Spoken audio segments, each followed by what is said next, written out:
কুমড়ো ফুলের মজাদার বড়া রেসিপি। এর জন্য আমাদের লাগবে কিছু কুমড়ো ফুল।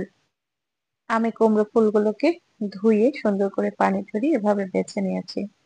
এরপরে নিচ্ছি এখানে বেসন 3 থেকে 4 চামচ এবং সাথে নিয়ে নিচ্ছি চালের গুঁড়া, সামান্য পরিমাণে চালের গুঁড়া, অল্প বেশি না। এরপরে দিয়ে দিব মরিচের গুঁড়া,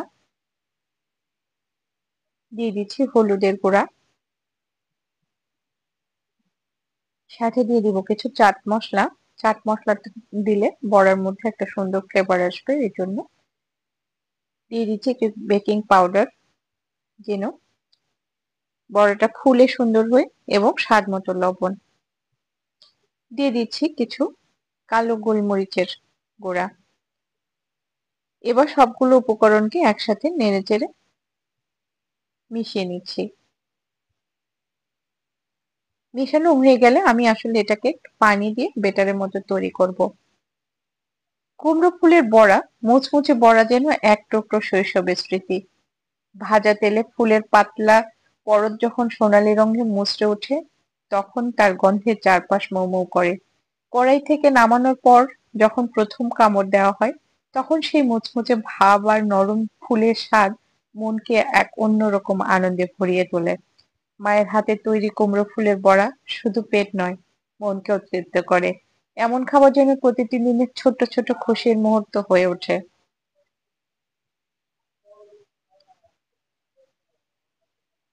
কুমড়ো ফুলে ভিটামিন এ, সি এবং বিভিন্ন খনিজ পদার্থ রয়েছে।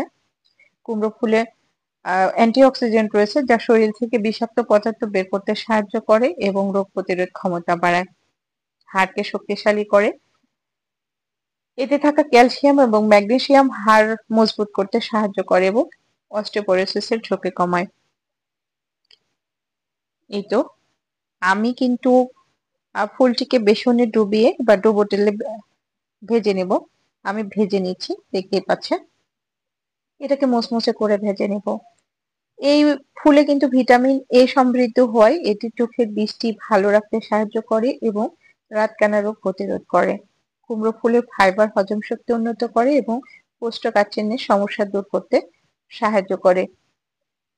এতে থাকা পটাশিয়াম রক্তচাপ নিয়ন্ত্রণে রাখতে সাহায্য করে এবং হৃদযন্ত্রকে সুরক্ষিত রাখে। ভিটামিন সি এবং অ্যান্টিঅক্সিডেন্ট ত্বকের উজ্জ্বলতা বাড়ায় এবং বয়সের চাপ কমায়। সুতরাং বুঝতেই পারছেন, এই কুমড়ো ফুলের বড়ার মধ্যে কিন্তু বিভিন্ন গুণে গুণান্বিত উপাদানগুলো রয়েছে, যেটা কিন্তু আমাদের প্রতিনিয়ত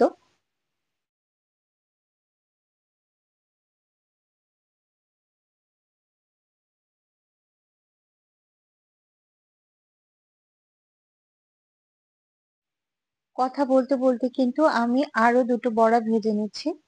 দেখতে পাচ্ছেন বড়াগুলো একদম মুচমুচে হয়ে গেলে আমি তুলে নিব। এভাবে আমি সবগুলো বড়া একে একে কিন্তু ভেজে নিচ্ছি। ভিডিওটি এ পর্যন্ত যারা ধৈর্য সহকারে দেখছেন, তাদেরকে আমার অন্তরের অন্তঃস্থল থেকে জানাই অসংখ্য ভালোবাসা।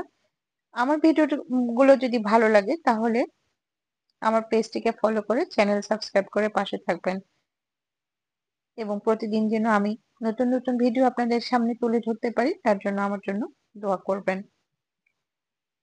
তো এই তো আমি আমার এই বড় দুটোও কিন্তু হয়ে গেছে। আমি উল্টে পাল্টে এটাকে একটু মোচমোচা করে তুলে নিচ্ছি। তো আমি যে এটার সাথে চালের গুঁড়োটা অ্যাড করেছিলাম, সেটার রহস্যটা কিন্তু এখন বলছি। শুধু বেসন দিয়ে যদি বড়া ভাজা যায়, তাহলে 5 থেকে 10 মিনিটের মধ্যে কিন্তু বড়াটা নরম হয়ে যায়। আর সাথে যদি একটু চালের গুঁড়া ইউজ করা যায়, তাহলে কিন্তু বড়াটা খেতে অনেক মুচমুচে হয়।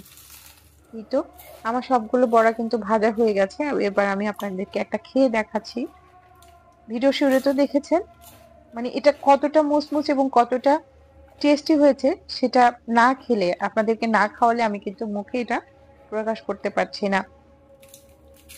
বিশ্বাস করেন, আমি যখন ভয়েস দিচ্ছিলাম তখন আবার এই বড়াগুলোকে আমি মিস করছিলাম।